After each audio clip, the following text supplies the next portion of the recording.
Okay,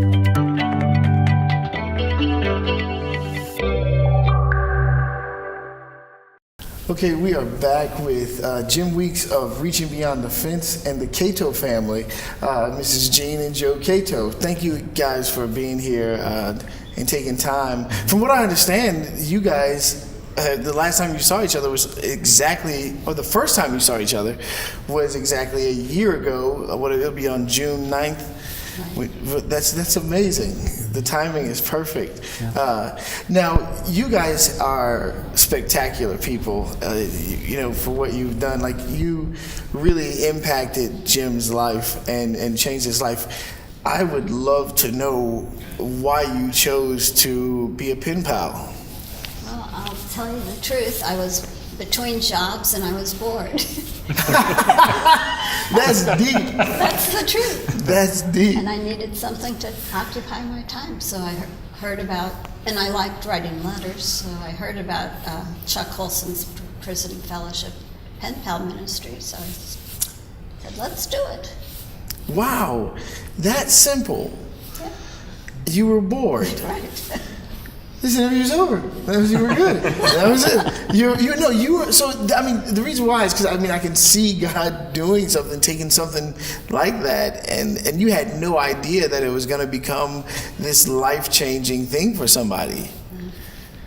And it was as much for me as for him. I thought maybe I would help my pen pal out, but I've gained much more from the experience than he has, I'm sure.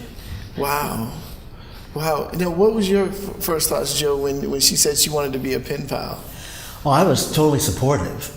I had met Charles Colson a couple times previously to that. Back in the day when he first started his ministry, he spoke we lived up in the Cleveland, Ohio area. We heard him speak. Then I went to a banquet in Columbus, Ohio, where he was the speaker, and I got to meet him and everything. And I was familiar with the Prison Fellowship Ministry. And I told her about it, and then but nothing really came of it until she wanted to start writing. Until she was bored, right? And then it was like, I think it's a good idea now, right? That is amazing, because I mean, like you, little did I know. That's what you said earlier. You said little did you know that you were introducing something that was going to impact you guys the way that it has. And now you have a lifelong family member that, came out of, something like a simple gesture. What did you think? Did you think it was just going to be a few little letters here and there? Yeah, I had no idea it was going to last 12 and a half years and that we would meet in person. It's just been awesome. Now, what was your approach? Did you just start sending Bible scriptures, or how did you? Well, I didn't know if I was going to get a Christian pen pal or not, but right from the beginning, he impressed me because he called me Miss Jean. Yeah, now he's got me calling you Miss Jean. And that's Southern gentleman. Yeah. He's a Southern gentleman. Absolutely. And that I'm a sucker for anything like that, because nobody else calls me Miss Jean. They just call me Jean. And his very first letter says Miss Jean. Yeah. And so that. And we actually have all of the letters here, and we're going to come back and show you guys all the different letters and the envelopes and how cool it is, the impact. These are not just like one-page letters. They're having great conversations and really connecting with each other, and it's a beautiful thing. Now, when things started getting to the place where you found out what had happened, what went through your mind? What do you mean by what had happened? What happened, like why he was there? Because I know that well, at Prison Fellowship Ministries, they tell the outside pen pals not to ask what the person did because it's not polite. Okay. So I never asked, and I didn't really care because I was so impressed by what a wonderful person he was that it didn't matter to me what he did. Wow. But the first question anybody would ask me when I tell them about Jim is, what's he in for? What did he do? And I tell them honestly, I don't know and I don't care. Yeah. And that's just love. And a lot of people, well, although Jim became a born-again Christian before he went to prison, a lot of my friends would warn me, even a pastor friend of ours warned me about these prison conversions, and I could tell that they didn't think they were sincere. But I could tell he's the most spiritually mature Christian I've ever met. Wow. Of anybody. Wow, and it's so amazing because I know it's always shocking to hear that from other believers, to not show the love of God to someone or to be careful about this. And like the truth is, being a Christian is not a safe thing. It's not safe. It's not a safe thing. And I know that, and I think that that's one of the things that's limiting so much. But you guys decided to step out on faith and just do it anyway. And, how did it get to that place where you were totally trusting each other? Anyone can answer that.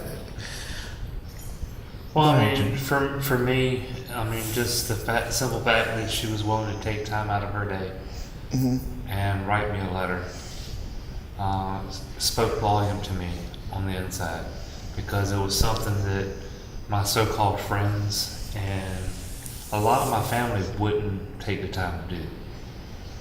So that right there told me that she was a special person and that God had placed her in my life for a reason. Yeah. Now, did you wrote letters as well? Did you get to No, write? but I was totally supportive of her writing. In fact, when the mail would come, and I told her, well, you got a letter from Jim, she would drop everything, wouldn't even read the other mail, and went right to that letter. Right. And she would read it out loud at dinner. And it was just fantastic. Especially if it had a picture drawn on the envelope. Right. And the artwork of the poems he wrote and everything, it was just a really great experience for us to receive those letters. Could you guys tell when he was kind of down and not, and how would you encourage him? Prayer. But let me tell you, he is amazing, because he would, practically every letter, he would ask if I had any prayer requests, and he would ask how my family was. He would name them by name. How's Angie? How's Tony? And he just cared so much about my family. And he was in several Bible studies in prison, and he would have his Bible study guys pray for me and my family as well. Wow. Now, you brought some special things that you wanted to say, some points you wanted to make. Do you want to read some of that? Because I want to make sure you're able to do that. Because you guys got to understand, they came all the way from Ohio to Virginia to make this video for Jim to support his ministry that was birthed now out of Miss Jean's boredom. But this whole vision is really just this wonderful move of God, because people were willing to just be brave enough to just love.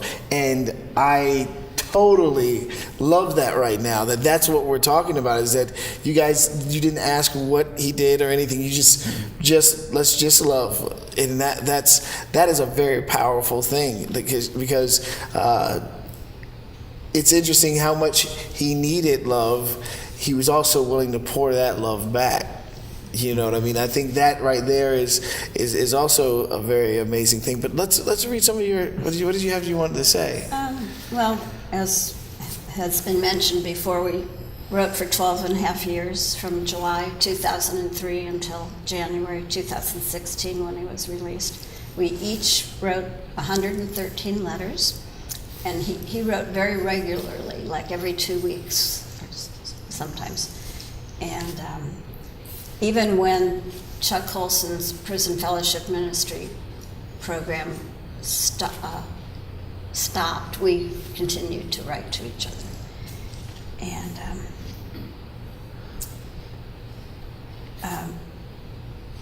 like I already told you that. Well, you can say whatever you want. Yeah, you're fine. And Jim always gives God the credit for everything. That is Jim. Especially his Beyond the Fence Yes. ministry. he's the most creative, multi-talented person I've ever met. He's an artist, he's a poet, he's a crafter, he's a cook, he's a handyman. He's amazing. And, well, like you said, he drew beautiful pictures on some of the envelopes. You know, everything you just listed, I've seen him do. I've tasted his food. I've seen this guy fix stuff. I mean, he really is, you know, all these things. And it's amazing that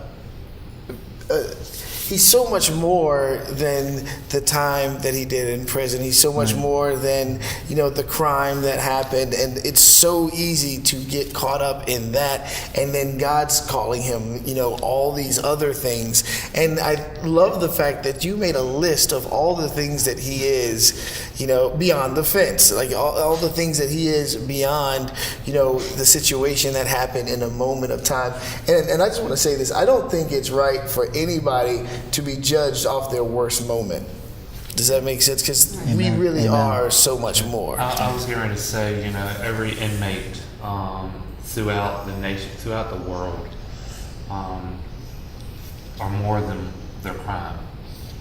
There's more to them if we're just willing to open our hearts and allow them to be part of our life. And a simple letter can do that. I'm telling you, I feel like if we want to see the crime rate go down, if we want to see the prison rates go down, you know, it's this kind of love that makes the difference. I want to hear more from your letter. This is cool. He knits and crochets. He learned how to, I think, knit or crochet or both on his grandmother's knee when he was like 5. 6, 5. When I was 5, I used to call up my great grandmother's lap. Oh, great-grandma. Yes, ma'am. And watch her crochet. And then when I started doing it with my fingers, she decided that it was time to learn how to use a hook. And so she taught me how to use a hook. But I learned how to knit while I was in prison. Wow. I was crocheting before I ever went in. That's pretty cool. And he's well known for his 5 or 6 cheese lasagna that he makes. That's what That's I ate. awesome. It was amazing. Lasagna is awesome. Yeah, his lasagna is awesome.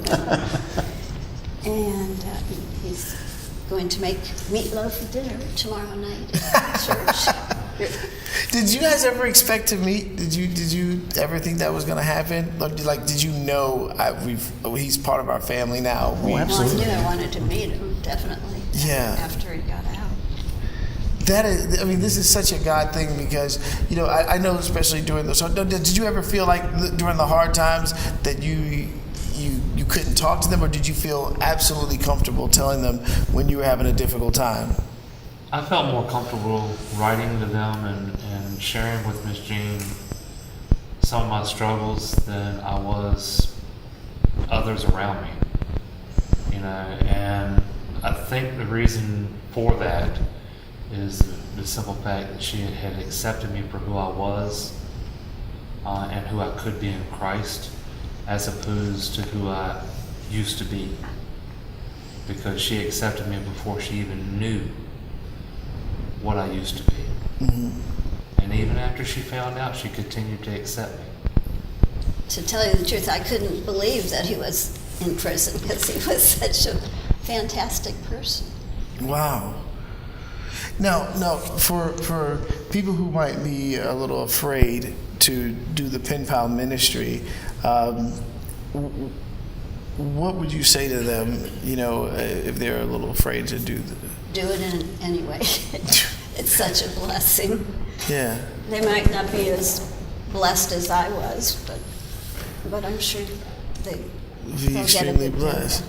Yeah, because I mean, it's to not know who you're ministering to and to make that impact is really huge. Now, were these handwritten letters? A lot of these. His were, mine I typed. Right. My hand would get too sore. In fact, the prison fellowship tells you don't use your home address. They say use your church's address or something like that. But we felt very comfortable using right from the get-go, using our home address. Well, it was about a year and a half into us writing that she had sent a letter that had her home return label on it, So I wrote her at the church still and said, you know, you put this on there by accident. And she wrote me back, well, just write me there at the house. It'll save me a trip to the church. We felt very comfortable doing that. Wow. Wow. Yeah. But, I mean, that's one of those things, like with our ministry right now, one of the rules that we have listed is not to give your name and phone number to, you know, those that are inside. You know, like in our situation, if God, you know, gets you to that point and you feel comfortable enough with, you know, the person that you're corresponding with, that you feel that you can do that, then we encourage you to do that. But we do not recommend Right or off the bat, support yeah. someone doing that right off the jump street because, number one, you don't know who you're writing. And it takes a little while to kind of get to know somebody, you know. And so therefore you have to allow God to be your guidance. Yeah. Now I know you guys got to a place where you were sending in pictures of the family and things like that. Right. I mean, that's amazing that you would do that. That's phenomenal, and it's beautiful that you really invited him into the family. How old were the kids when you were sending him the picture? Was it like It was mostly of our Grandkids, the grandkids. Yeah. Well, I do this Cato Christmas Chronicle every year. Right. I've been doing it since 1979, but I just quit doing it. Right. But one year I didn't know I wasn't allowed to do this, but I sent a picture of my grandson without his shirt on, and so they wouldn't. Oh, they were strict about that. Yeah. They didn't. Yes. Yeah. Okay.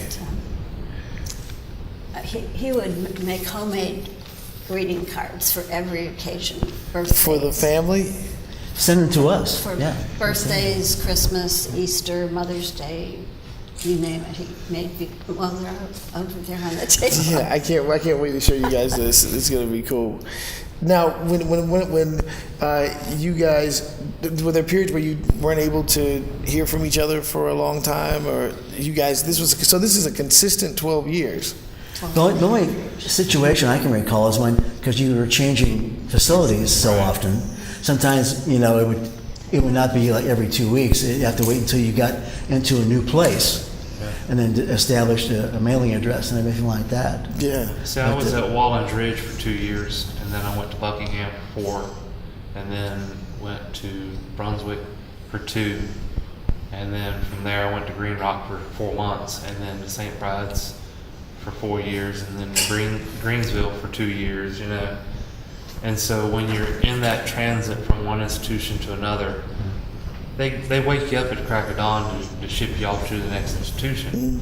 But the thing is, any mail that goes to that institution, it's not like the U.S. Post Office where you put a change of address in and it gets rerouted. Right. You get it when you get it. It arrives, they go through, they see that you've been moved. They put it in a stack. So when the bus gets ready to go to that institution again, then that mail gets taken to that institution, and then that institution would distribute it then. So it could sit there in a mailroom for a week before you ever get it. Wow, and that has to be kind of stressful for you to wait for the letter. You know, I know you guys couldn't wait to write each other, you know, or to find out what was going on. Let me ask you this, because I think this is a very important question. Is it when did you get to the point where you were asking him about his faith and what he believed, or did you know right off the bat that he was a Christian? Yeah, pretty soon, like maybe the second letter. Right. I'm not sure. I'll have to go look at it. She says it's right there. I can go look at it. I That love was, it. we thought that was a real God thing. Though he let himself be known to us, and we likewise let ourselves be known to him. And we would develop it's all about relationships. Yeah, It's about relationships. Yeah, it really is. It really is. And we just from the tone of the letters and what he wrote about, we knew he was a believer. And did you guys share scriptures and things like that? And I think there's some scripture in there. I know you did. From time to Jim time. did it for sure. And the reason why I ask is I think is one of the things you talk about is really making sure you connect with the person first, and I feel like that's what you did. You really connected with them first, because some people will just want to come out and, like, you know, start writing Bible scriptures right off the bat and before they even get to know the person. But it seems like you guys really took the time to connect first. it was, where it was appropriate, we used Bible verses. Yeah. That kind of. And that's the same thing with our ministry. You know, we encourage, you know, individuals to get to know that person, write about everyday common things. Just, you know, build that friendship. But at the same time, also encourage spiritually, you know. Yeah. So, I mean, you kind of find that balance, you know, because, I mean, Bible studies, the guys and gals inside can get those left and right. But connection is something that. But that friendship, that bond, that acceptance is something that you can't just write somebody and say, you know, hey, can you send me this? Yeah. You know, but yeah, they can write and say, hey, can you send me a Bible study on this or that or whatever, you know, so. And you know what's really cool is when I was going back to the photos, and like you got to watch the family grow and things like that, and it's so cool that you invited him into your family like that. Did you feel, at what point did you really feel like, wow, like we're really pouring into him, we're really blessing him?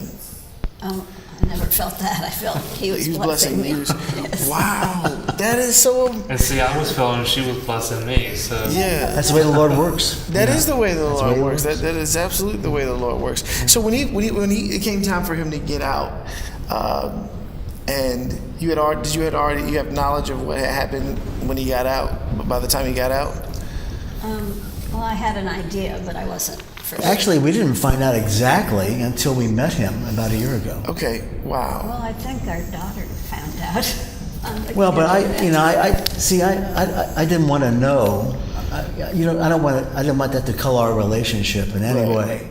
And I agree with you. It didn't matter what he did. It Wow. really didn't matter. Because you guys had already made up your minds to Absolutely. just love, and that's especially in this day and time, that takes a lot of strength. Because one of the things even Christ talks about is in the last days, the love of many will wax cold in Matthew 24. And you guys were determined to love no matter what. And that is a hard ministry to deal with, because, you know, even the fact that you didn't have to come from Ohio to Virginia to meet him a year ago, and now you're back again, you know. And what did you feel when he told you that he was starting the ministry? What did you think about that? I thought it was great. I felt the Lord would use him. And as what's happened within the first 9 months, the Lord has just taken off. The Lord has blessed this ministry. And how many facilities are you in right now? Currently, we're in 22 different institutions in 12 different states, and in the last 2 weeks, I've received 22 correspondents requesting information, and if we're able to connect them with a pen pal, we'll be adding 6 more here soon. Wow. How many pen pals are there now? Right now, we have 46 that are corresponding with somebody. We have 8 on a waiting list waiting for somebody. And we have had a total of 70, counting the 22 that I just received, we've had 92 inquire. That's awesome. We're talking about changing lives on a massive level. Again, it's all because Miss Jean was born. No, but God really uses these. You know, he wants us to love in a pure way, and I think that is the key, is to not, worry about a lot of the things that. You know what I think the enemy sometimes gives us reason to fear, and then we'll focus on the reason to fear, and we're trying to make sense, but we're really just fearing for no reason. And if we really would just focus on the love of God, miracles could happen. Because what this is right now is a miracle. Definitely. Yeah. We don't even know what the outcome could have been if you didn't have someone to write. Well, you know what fear stands for, right? What's that? False evidence appearing real. False Great. evidence appearing real. Yeah. I like that. Yeah. He always does that. He does stuff always like does that. that, That's pretty cool. Say it again. False evidence That's great. appearing real. Yeah, that's what we got. When he got out and they stopped writing, I picked up writing. I'm writing to a prisoner now. Those near is in a facility near us. I'm doing it a little differently. I don't write. I can't even read my own handwriting. So I said, let's email. And the guy I'm writing to also emails. You know, the JPAL. Is it called the JPAL thing? And it's, JPay, I'm sorry, JPay. And Matt and I just write each other and talk about all kinds of stuff. And Tell him about his wife. well, it's an interesting story. She's the husband of a gal in our church. She's the husband. He's the husband of a gal in our church, and they were high school sweethearts, and they lost contact. Well, 13 years ago, they got married. He was in prison, and she lives near us in Fairfield, Ohio, and I said, well, would you mind if I write to Matt? He said, well, sure, that'd be great. I go visit him too, about every 2 weeks. Wow. And because he's in a facility about 30 minutes from where we live. And, but the JPay ministry is really, you know, email, it's better for me to email rather than to write. That's another way you can correspond. Well, I think it's cool that you guys are continuing to communicate to people and to change people. It wasn't like you're like, okay, we helped Jim out. That was good enough. We've done our job. Like you guys really got the message that this is a ministry of love, and you know. The impact that you're making, the impact that you have made, you know, this is something that's going to hang around. This is not one of those fly-by-night ministries that's just going to come and go. You know, we're going to really work hard on impacting the world with this, because, you know, the amount of people that feel forgotten, I can't imagine what that that would feel like. I can't imagine how to function as a person that feels forgotten. And there's so many of them. And I think that what you guys have really done is inspire a movement that's going to cause people to, you know, to ask themselves that simple question and say, hey, I do have the 10 minutes to write a letter, to let someone know that there's somebody thinking about them, to let someone know that they're cared for, to let someone know. And I mean, a huge revival can break out like that, because that is a revival of genuine love. And I appreciate you guys so much for doing that. Now, what we're going to do is we're going to come back and we're going to go over some of the letters and videos, not videos, but letters and the pictures. He made these little cool pictures. Well, you'll see it. We'll be right back.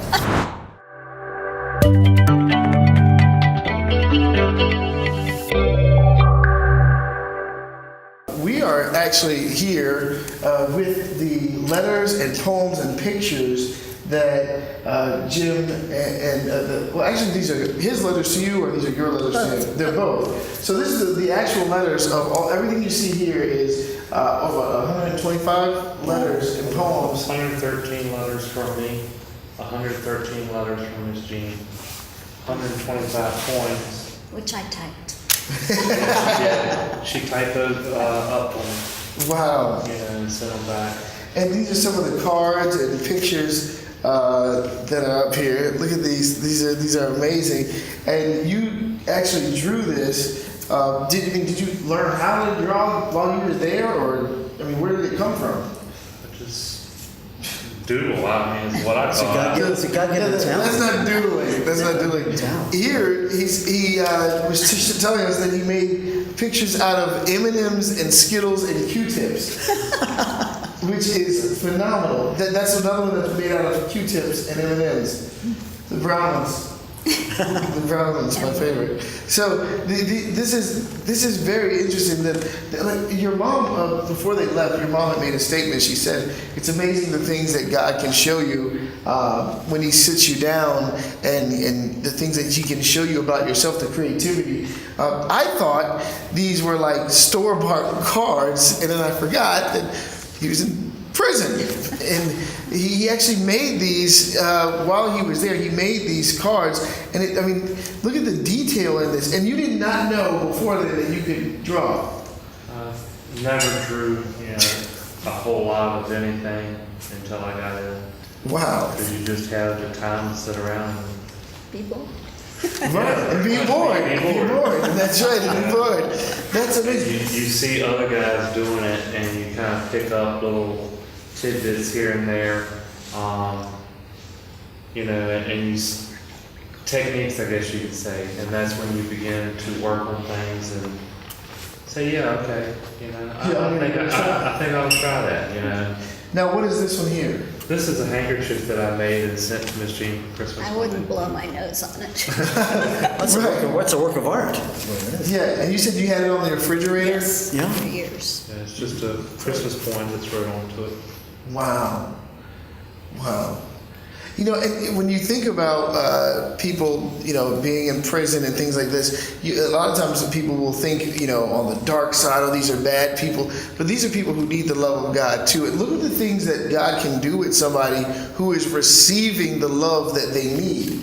I think that's really the transforming power of Christ, is that the love of God makes all things new. And this is what's happening. This is what's happening here. The poems here, I mean, these are handwritten poems that he's writing to people. Now, where's that? You have the first letter. Well, this is the letter that Prison Fellowship sent Right. Miss Jean, letting her know that I was her assigned pen pal.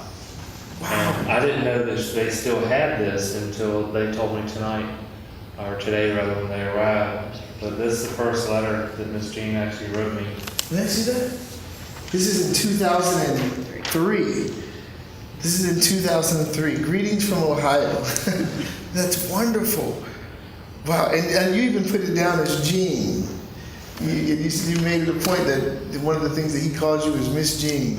Well, this is the first letter that I wrote to her. And as you can see, it's Dear Miss Dear Jean. Miss Jean. Yeah. Wow. Such neat handwriting. He does have great handwriting. Printing. Yeah, I can't write. Tiny. I can't either. You can't write either. I've been writing the same way since the 3rd grade. It's horrible. This is so phenomenal. I can actually feel the love. You know what I mean? It's just overwhelming because you're writing letters. You hadn't met each other, and this is the first letter that you put. This is the first letter you wrote to her. So you wrote first, Right. Yeah. and then you And responded. The same thing as with our ministry. The Now, listen to- volunteer writes first. I love this response. It says, you said greetings from Ohio. He goes, greeting in the name of Jesus. Oh, that's how I knew. That Right was off the Chris. bat, like, oh, what a greeting in the name of Jesus. You sound like the Apostle Paul. You know, I would first like to thank God for people like you who are willing to take the time to write to those who are incarcerated. And now you have a ministry built off of that, teaching people to take time to Another write. little bit I know. Another little bit. The first, I mean, this is amazing. The first letter you wrote back says, greeting in the name of Jesus. I would first like to thank God for people like you who are willing to take the time to write to those who are incarcerated. And then you said, let me tell you a little bit about myself. That is amazing. That means you had something you wanted to say. Yes. Oh, I just wanted to say that Jim is so compassionate and generous, because when we came to see him last year, we went to Williamsburg, and we were going to this skit, but the actors weren't going to do the skit that day for some They were missing some. Yeah. So, anyway, Jim would go up to people that were coming in to see a skit and tell them they're not having the skit today. He didn't have to do that, but he did. He does care about people's time and things like that, and making sure that. Yeah, you Well, do you that. had to walk down a hill and all an embankment in order to get down to where they were doing it. Yeah. And I just felt common courtesy to let people know to save them that walk. Yeah, and I like that you notice that. I like that you notice the acts of kindness that's in him and that he does. I'm holding right now the letters that change a person's life. Like that's so powerful to me right now. It's like I feel like it's like, you know, this is what it's all about. This is what the love of God is all about. What you guys have done now, say it again, it's 92. We're in 92. Say it again, the amount of people that are. We have 92 inmates who have inquired We have 44 of them, no, yeah, 44? No, 46. 46 that are currently corresponding with somebody, but we have 8 on the waiting list. Wow. The reason why I'm saying that is because from this one act of love has now led to, more people receiving this love in other states, and I think that's such an amazing, and it really does show the impact that one person can make, that people can make. So thank God you got bored. This is only after 9 months. Right. I mean, And this is only after 9 months. This is only after 9 months. Interesting. All right, so look, we want to make sure that everybody knows how to get in contact with Reaching Beyond the Fence. So can you give out the information? Well, they can go to our website at reachingbeyondthefence.com. There's pages there that you can go to where you can actually read my story and more about the ministry. You can also go there and read some of the testimonies that have been given to, or submitted to me by a couple of the inmates so far, as well as testimonies of some of our volunteers. There's also a page there where you can actually sign up to be a pen pal. And when someone does that and they submit it, it automatically emails to me, and then I can send the necessary forms out from there. All right. But we've also got an apparel page, where they can purchase the ministry shirt or the Coming Soon Jesus shirts in order to help fund and support the ministry financially. And definitely, I want to encourage you to definitely do that. If you can't be a pen pal, at least get the shirt to support, because the message is loud and clear that Christ did tell us that we are commanded to reach beyond the fence and to really go behind and to minister to those who are incarcerated. If you want to get the Coming Soon Jesus shirt, you go to comingsoonjesus.org and purchase the shirt. If you want to support their ministry, it's comingsoonjesus.org/beyond the fence. And what that does is they get $15 of the donation. So make sure you do that. But you can go directly to the website, which is reachingbeyondthefence.com. We love you guys. There'll be more information if you missed what we said. There'll be more information and contact information up there for you to connect with Jim and the ministry, especially if you want to be a pen pal. We love you guys. Be good to each other out there. Real quick before you close. He said real quick before. This right here is one of the actual first brochures that I created in class in 2000. Which is now the brochure that they're using. And this right here is the actual artwork that I originally drawn on this card. Look at that. So It's sent to her, and now we have it enlarged, a little bit more detailed because I worked on the face, and so Yeah. forth. This was my original sketch, and this was years later after I began to work more. that is But truly the hands impressive. inside is also stuff that I drawn originally and stuff to her. Which was one of the original designs. All right, man. So listen, we love you guys again. Be good to each other out there, and you'll see the contact information. Peace out. God bless.